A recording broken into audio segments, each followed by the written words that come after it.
What's up, positive bitches? How are we doing today? If you're hearing this episode, you are meant to be here, so keep listening. Today, we are talking about attraction. Yeah, it's one of our favorite subjects here on That Bitch is Positive across all of my social media platforms, really. People want to know, how do I attract everyone? How do I attract my crush? How do I attract this? How do I attract this job? The whole entire foundation of manifestation is attraction. Today, we're going to talk about how it can be the hottest and highest vibrationally person in the room. How can we embody this energy? It's easy. I'm going to give you 6 steps, 6 behaviors, 6 actionable things you can do. And when you do this, it shifts your energy. You become this master attractor. That's right. That's right. We know that people have said there is this phenomenon around wearing red. If you wear red, you will attract your soulmate, your twin flame, a significant other. So obviously it's not Christmas, but I will wear red for this theme of today's podcast. Do I believe in this red phenomenon? I don't know, and it really doesn't matter what I believe about this. It matters what you believe. By way of law of assumption, if you believe that wearing red is going to lead you to meet your soulmate, your antenna will be up, you will be broadcasting love, and you may really align with this soulmate. There are studies on this. People swear by wearing red. So obviously I'm just wearing red for the fun of it. I wouldn't do it for Christmas, like I said, but for this podcast, of course, I'm going to. Hello, we're on theme today. We're not going to be talking about the red phenomenon. That's not one of the steps, but I thought for funsies, why not just whip it out in the beginning of today's podcast? Before we get into it, if you're not yet following me on Instagram, sis, what are you doing? At Vibin with Cici, VIBIN with CIICII. We talk there all day, all night. You are missing out on some interesting, controversial conversations, topics. You just never know. The other day, so I pricked my finger 4 times trying to do this at-home self-blood test for an allergy test, and you have to do it with your blood. I have bruises on my finger because I obviously did not know what I was doing. The instructions to me did not make perfect sense. Did I do the test correctly? Yes. Do I have bruises on my hands? Yes. So I was trying to take a picture of these bruises, and instead I got a picture of my aura. It was so cool. If you want to see it, head to my Instagram. I just posted it. You can also go to my highlight, More Life. It's called More Life on my Instagram, and you'll see the photo there. It was insane. I was not expecting that. I was just trying to get the picture of the bruise. Anyway, that's neither here nor there. Follow me on Insta. Let's have a party. You can also follow me on TikTok at Vibin with Cici again. If you are going through a breakup, you want to learn how to glow up, you can't get your ex or that situationship person out of your head, join the 21-day breakup glow up challenge, where you will get daily content, video and audio lessons from me. I will be your built-in breakup BFF. I will walk you through not only spiritual practices, energetic practices, psychological practices, neurological practices, even physical ones. I will work with you through your breakup, and I will help you get to the other side. If you're going through this, do not wait. Time does not heal all. It's what you do with the time.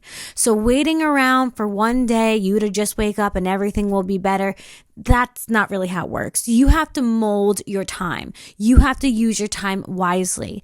Join the challenge, find yourself, find happiness, and find an abundant, loving, living life.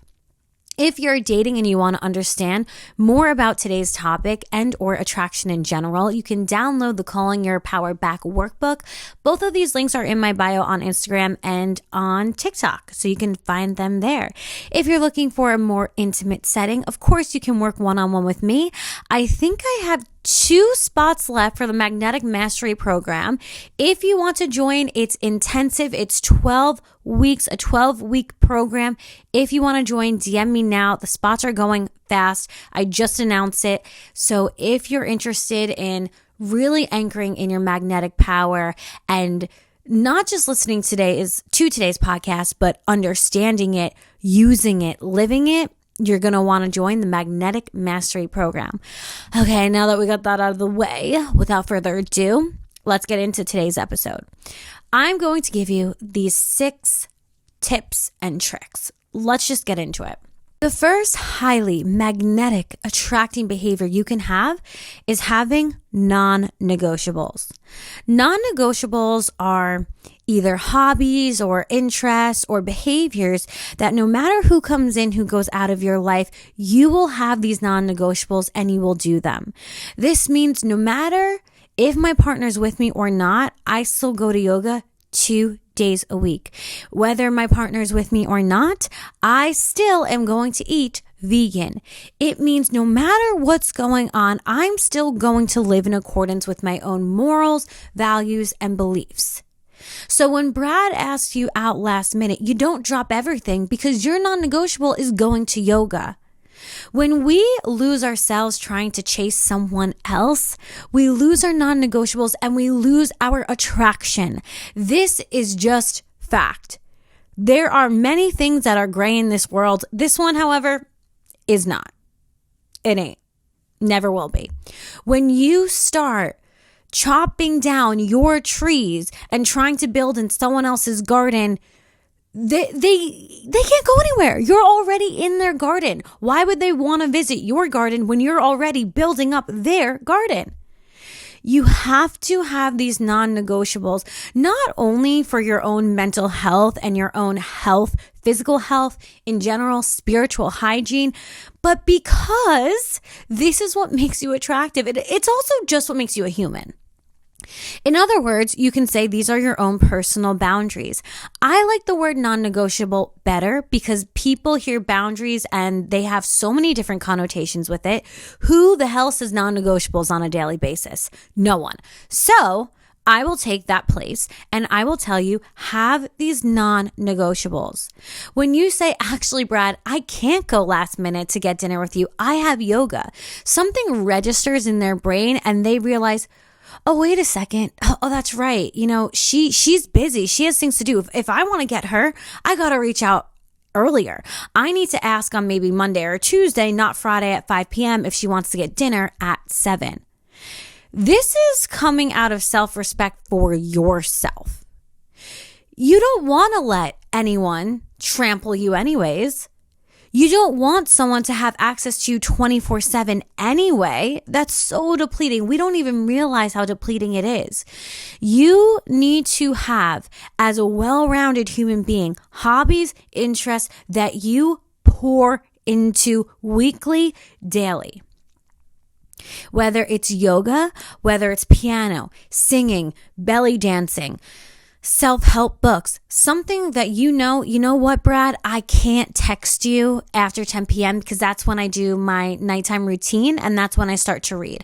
I'm not going to wake up at 5 a.m. and start texting you right away and throughout my whole entire day text you and then stay up till 3 a.m. texting you. No, I have a morning routine, I have a nighttime routine, and I pour into myself. If you don't pour into you, honey, Brad ain't gonna do it either. First of all, let's say Brad, for whatever reason, came from another planet and decided to pour into you, even though you don't pour into yourself. It's not going to feel the same. It's not going to feel the same. It won't feel the same. Nothing feels as good as you pouring into yourself. Nothing feels as cleansing, as loving as you choosing you. When other people choose us, yeah, hell yeah, that's awesome, that's cool. But when we choose ourselves, oh my God, chef's kiss, mwah, mwah, mwah. Nothing can top it. These non-negotiables serve so many purposes. It makes you more attractive. It also allows you to be a well-rounded human being. It allows you to stay grounded and focus on yourself so you don't get lost in the shuffle. There are so many things pulling on us, trying to distract us. We talked about this in the podcast episode talking about the distraction dilemma. If you didn't listen to that, go listen to it. There are so many things trying to take our attention. If you do not give that attention to yourself, you will feel depleted. If you're constantly giving out your energy, you will feel depleted. You have to put some of it into yourself. What is a divine feminine attribute? Being receptive. When you give to yourself and you allow yourself to receive from you, you're pouring into yourself, you're stepping into your divine feminine energy. I recently had a client tell me, Cece, I am so depleted all the time. And I asked her, well, how are you spending your day? What are you thinking about? What are you doing? And she told me all depleting behaviors, thoughts that make her feel bad, behaviors that are making her run around like a chicken without a head. You have to realize when you wake up, let's say you're waking up 100% energy, but then your mom calls you and gets into a fight with you. So now you're out 80%. Then you stub your toe. So now you're out 70%.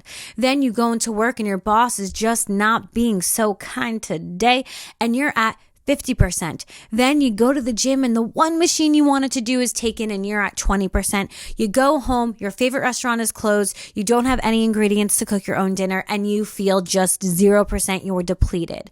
Think about it like money. If you wouldn't spend money on whatever it is you're thinking about or doing, don't spend your energy either. If you wouldn't give your car keys to that person, don't give them your whole body either. Think about what you're giving out, because usually we think, I don't get it. I'm not doing anything and I'm so tired. No, you're doing things that are depleting you, and that's why you're tired. I mean, scientifically, there's no other way, girl. No other way. And you know I love you, so I'm not going to lie to you. There's no other way. If you're giving out more energy than you're receiving or giving to yourself, you will feel depleted. That makes sense. We understand this, and we will change ourselves. We will evolve to our next version if we're giving more than we are receiving. And keep in mind, like I said, you can give to yourself. And when you allow yourself to receive from yourself, that's stepping into your divine feminine. That is receptive. That's amazing. That's great. Having these non-negotiables says to other people, I like you, but I don't need you. I still have a life. I still have friends. I still have hobbies. And guys, ladies, positive bitches, my people, if you do not have these things, this brings us to our next step, dating yourself. If you don't know who you are, your codependency is at a high, your anxious attachment is at a high, welcome to the club. I've been literally exactly there. That's fine. It just means that this next season for you is going to be one of self-discovery. So the first step is non-negotiables. Second is dating yourself. Why do we have to always date ourselves? You might be thinking, Cece, I dated myself when I was a freshman in college. I'm done. Okay. I don't need to keep dating myself. Yes, you do, bitch. Yes, you do. Because we are always changing and evolving. This means getting to know yourself as a freshman in college, a sophomore in college. You are not the same person. It doesn't matter. It does not matter. You have to always date yourself because you're always changing, and you need to rediscover yourself over and over and over again. It's a fun experience to find out new things about yourself. I feel like we're just born, blop, and then we have to spend the rest of our lives undoing the programming that has been programmed and trying to understand our true self and then building on that true self. So when dating yourself, it's not just I'm going to discover who I am. It's also maybe I want to add attributes to myself that I don't have. Maybe I want to be a yogi, or I want to be a kickboxer, or I want to join a belly dancing class. Maybe I want to be a cook. Discovering yourself is also about adding things to your life that you want or are interested in. The secret that people don't really talk about when it comes to dating yourself, many people will talk about, yes, self-discovery, getting to know yourself. This is really why it makes you magnetic, though.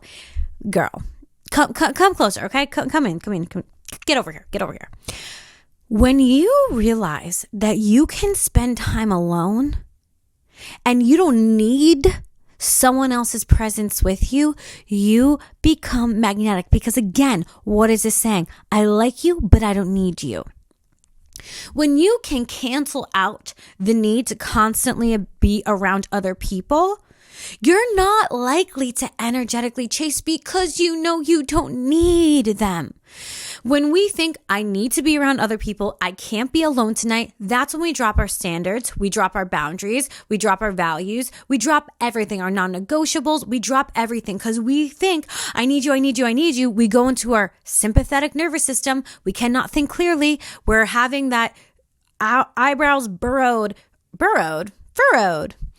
eyebrows furrowed, and we're getting tense and we're contracting and we're getting really stressed out. We cannot think, oh, I shouldn't text this person 50,000 times. And then what do? We blue bomb them. Blue bombing them is a term I heard from my mother, okay? Thank you, mother. It's when you send a bunch of texts on an iPhone and it's all blue. When you start blue bombing someone, you know you've crossed the line, and not a line that we would like to cross. That is a line crossing towards energetically chasing, and we want to stay away from that for our own self-esteem, but also because it repels people. Not needing other people allows you to be magnetic because you're less likely to give up everything for them. You're less likely to cancel on yourself for them. You're less likely to lose yourself because of them, because you know, I like you, but I don't need you. I'm interested in you. This would be fun, but I don't need you. When you understand this, because you've spent time alone again and again and again, first of all, you're going to realize how much you love your own company. But secondly, that reinforces, oh, I really enjoy myself. I enjoy my own company, and I don't need to squish myself with other people because I have this fear of being alone. When you spend time alone, your fear of being alone cannot coexist because you're proving to yourself that this fear is not valid by spending time alone and being fine. When you're alone and dating yourself, don't make it boring. Girl, live your life. Go do red light therapy, do cryotherapy, take a bath, do a face mask, watch a really interesting documentary, do some self-care. You can get your nails done. You can go to a local harbor, journal, do affirmations. You can, like I said, join that kickboxing class. You can try a new recipe, a new restaurant. Go discover. Go figure life out. Go find stuff to do, because this is what builds your self-esteem up. When you feel like you have hobbies and you know things and you're reading, you feel more confident. And I've noticed with my clients and people in my life, when someone puts all of their eggs in one basket, like I only have confidence in my looks, but I don't have confidence in anything else, what happens is all of your eggs are in the looks basket. First of all, that's fleeting. Let's start there. But secondly, you are then not confident when it comes to just having a conversation. So all of your photos, you're trying to be Kylie Jenner. Every single time you go out, you're trying to pose and look perfect. And when you don't look perfect, you're getting so down on yourself. Then you don't want to go on the date. And then when you actually have a conversation, you're super uncomfortable and you get really nervous and you don't know what to say. Don't put all of your eggs in one basket. Diversify yourself. Diversify who you are, because then you're not just confident in what you look like. You have something to say. You have opinions. Quantum physics, I know about that shit. Quiz me, dog. You know what to say. You have something to say, and you're actually excited to say it. And this brings us to our third tip. Always learning something new. Again, interesting people are drawn to interesting people. If you want to date someone interesting, you want to attract someone interesting, someone who has hobbies and all these interests, how are you supposed to attract that if you are not already vibrating in that frequency? Always pushing yourself to learn something new. It's not just learning about the external world, that's cool, but really it's learning about what you like and what you don't like, which is going to help you diversify yourself, which is going to help you have conversation. A lot of people, especially my clients that I work with, they're telling me they don't have confidence, but really it's not that they don't have confidence in themselves. They don't have confidence in other things to talk about. They don't have confidence in different baskets that they hold. Their baskets are empty. So you have to build your basket. You got to go on an egg hunt, girl. You got to find some eggs and you got to put them in your basket and you got to learn them. So what kind of eggs are you into? Is it a new class? Is it a new book? Is it, they have, I think, Yale and Harvard. They have free classes you can take online. I know as positive bitches, we are smart. We are very articulate and we are smart. Go take a free online class. Listen to a TED Talk. Do what you need to do. I'm constantly reading, listening to audiobooks or audio tapes because it is something I love, yes, but also I love who it allows me to become. I love that it allows me to have these deep conversations with others. I don't like small talk at all. Some might want to chalk that up to, oh, you're a Capricorn, you hate small talk. I mean, okay, yes, but also I want to talk about deep subjects. That's why also I am a life coach. It makes sense. I want to go deep, and knowing about information allows me to go deep. Knowing about spirituality, quantum physics, psychology, this allows me to go deep. If I didn't know about this, maybe I wouldn't have confidence to talking to someone who I'm looking at and I'm like, whoa, they're really smart. I don't have confidence that I can have good conversations with them. I only think that I'm good looking. Maybe I shouldn't even try. That's the kind of narrative we need to break down here. And when you are always learning something new, you feel good because you're thinking, I have something to bring to the table. And maybe you do too, but so do I. So I don't need you. You're not the most interesting person here. Actually, I am. And therefore, I'm on my pedestal. And therefore, I'm not going to put someone else on it because I know my worth. I know who I am. And I know what I deserve. And I also know what I know. And it's because I got a whole ton of eggs in this basket. The next tip, number 4, plugging into yourself. Again, the distraction dilemma. There's so many different things to plug into, so many things that are just wanting to deplete our little energy bodies. Something I would do frequently is something I call body bouncing, where I'd be talking to someone and my spirit would immediately bounce into their body and see myself from their point of view. So I'd start asking myself, well, how do I look right now? What can I change so that they like me? How can I talk so that it resonates with them so they are then wanting to ask me out? I was living through the eyes of the people I was talking to. And that ripped me away from my own human experience. I missed out on so many moments that could have been so cool to experience from my own point of view because I was trying to understand and look a certain way, manipulate myself so that other person would like me. And if you tend towards empathic, if you can feel others' energies, you're really sensitive, it's really easy for us to do body bouncing. You got to watch out for it. How can you plug back into yourself? The easiest way I found is using my senses. What am I looking at right now? What am I tasting? What am I touching? What am I smelling? Using your senses to see, touch, feel, hear, taste, and that plops you right back into your body. You remember, oh yeah, that's right. I'm a human and I am having a human experience. Thank you. You can also ask yourself the question, am I actually enjoying this moment or do I want to go somewhere else? Am I actually enjoying this night or do I want to do something else? Ask yourself, how do I feel? Simple question. How do I feel? Do I like this person? Do I want to talk to this person? When we do not ask ourselves, what do we feel? What happens? We fill in dots that aren't there. We romanticize them and we miss red flags. If you are dating for the love of God and for the love of yourself, do not body bounce, because this is when we start to make versions of the other people in our head that are a lot better than what is in reality, and we end up playing ourselves. This is my opinion. Yes, sometimes we can get played and we will have no idea, but I gotta say, 96% of the time we play ourselves. We really do.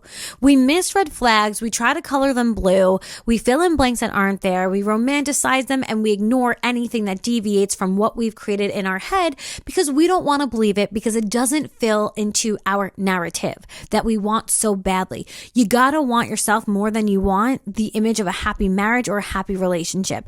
You have to want your own happiness more than you want anything else. Because when you rely on your own happiness, then you're not falling prey to creating an image that's not actually there.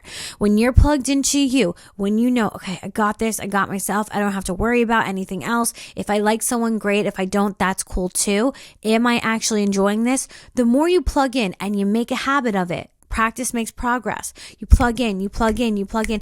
The more you plug in to yourself, the more you're going to see that person for who they really are. And the easier it's going to be, oh, is this person a walking red flag? I should cut them off. You'll be able to do it sooner, easier, and with less attachment to that other person. But in order to even see the red flag, you have to have conscious connection with yourself. You got to be plugged in, whether that's using your senses or asking myself, how do I actually feel? A lot of the time, your body will know before you do. So your body might be like, ugh, I hate this experience. But you're so in your own head trying to, or I should say their head, you're so into their head, you're trying to see how they're perceiving you. You don't even listen to your body screaming, get away from this dude. We must change that. This brings us to our next tip. Do the dirty work. This could mean so many different things. So Cece, what are you talking about? Take time to sit out and heal, girl. Just do it. If you are repeating the same patterns, you're depleted beyond belief. You're so tired. You're so anxious. You hate everyone. You're having trauma after trauma. Take a seat. Take a seat on your pedestal, but take a seat. You need to do some shadow work. You need to do some inner child work. Patterns will either repeat or you will evolve. You can only pick one. Start journaling. Okay, this is the type of person I keep aligning with. This is the dynamic they remind me of. This is the caregiver they remind me of. I keep playing the same role in all of my relationships, and I'm going to decide differently. You have to sometimes take a beat. You gotta rest and restore to recover. So taking some time out to figure yourself out, that is going to attract so many people, because not only are you not going to attract the same negative patterns, you're going to attract a better caliber of people, happiness, abundance, a whole other frequency, a whole other timeline, because you are choosing to shift your timeline by taking a beat and restoring and rejuvenating. If you need help with this part, the shadow work, the inner child work, the understanding your own identity, unrooting old faulty program to root in new programs that you want to see flourish in your life, DM me on Instagram at Vibing with Cece. This is what I do. I'm a life coach. I will help you through this. I got you.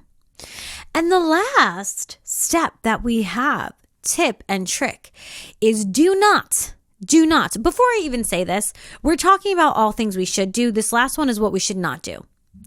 Do not accept low vibrational behavior from others. Do not, I'm just going to say it again for the people in the back, do not accept low vibrational behavior from others. When you no longer, we've talked about this before, when you no longer accept low vibrational behavior from others, you close the door on things you do not want, and you open the door for new experiences, new people, new happiness. The other reason I want you to stop accepting low vibrational behavior from others, it's not what they're doing to you, it's how it's making you feel. Because the more you feel not good, the more you feel undervalued, the more you feel like someone's taking advantage of you, the more you feel like you're being left out, the more you feel that you're being disrespected and betrayed, The more you allow those feelings to develop and grow, the more you will attract them into your life. It's not even about the Brad or the Chads of the world. This is about you. This is about you feeling better in your own body. Because ultimately, these Chads and these Brads, we know them, but maybe we shouldn't. Maybe we should close the door on them. Not even because they're a terrible person, but because they make you feel terrible.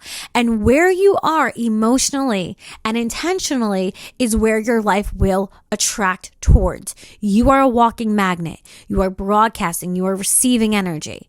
If you're broadcasting, oh my God, I feel terrible again, and oh my God, I feel terrible again, and oh my God, I feel terrible again, you will attract more terrible feelings and people that make you feel terrible and experiences that make you feel terrible and everything that just makes you feel terrible. When you stop allowing this, you're going to start to feel empowered right off the bat. I remember when I finally deleted all of the pictures with my then ex. Now we're back together. But when we really did break up for about a year, which was the best thing that's ever happened to us, I tell everyone, sometimes it's just divine timing and it can be the right person, wrong time. You might just need space. Don't live for them while you're broken up. Live for you, but know that anything is possible. This still makes me emotional because it was a lot for me. While we were broken up, I was sitting in the kitchen. I was dating someone new and they were uncomfortable with the fact that I had like all these pictures of me and my then ex on my Instagram. And multiple people brought it to my attention and I didn't think much of it because I knew other people kept the pictures and I was like, I kind of like them though. Like I was in Barcelona in one of them. I was like, bitch, what? I don't want to delete this. But anyway, so I remember I didn't really care that people kept telling me this, but it did make me think. I was like, maybe they're right. But eventually I was like, I need to do this for me because I can't look at these photos anymore. And I was sitting with my mom at the kitchen table and I remember I was like, Mom, like I'm ready to delete these photos. I want to do it. And I did it. And then I just collapsed in her arms, hysterically crying because for whatever reason, that felt like a chapter ending to me. And what it really did for me, though, is it allowed me to stop feeling powerless because when we really broke apart, even though I was the one who initiated the break, I didn't know I also had codependency and anxious attachment, which means it would be really hard for me to actually do the break. The idea was there, Cece, but the actions were not. So when we were separating and going through those motions, that was a big thing for me to actionably do something. When we separated, like I said, he was able to pull away. I was not. And it was so difficult that me deleting those photos for the first time, I felt like, you know what? I'm taking my power back. I'm not going to look at this anymore. I'm not going to feed this energy. And then he archived his as well. I didn't know you can archive at that time, so I straight up deleted, but it's fine. Whatever. Anyway, we got to take our power back. And taking our power back means we stop allowing ourselves to be disrespected. Sometimes it can be difficult for you to stand up for yourself. So what I like to do is think of my inner child and I stand up for her.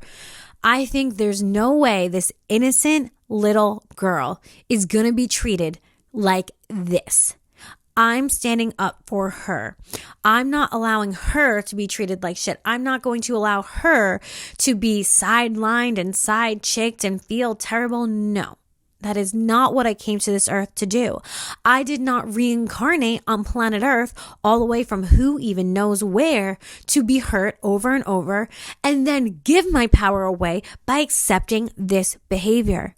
You can't feel like your hottest and highest vibrational self while you are getting the worst behavior and then allowing yourself to do it.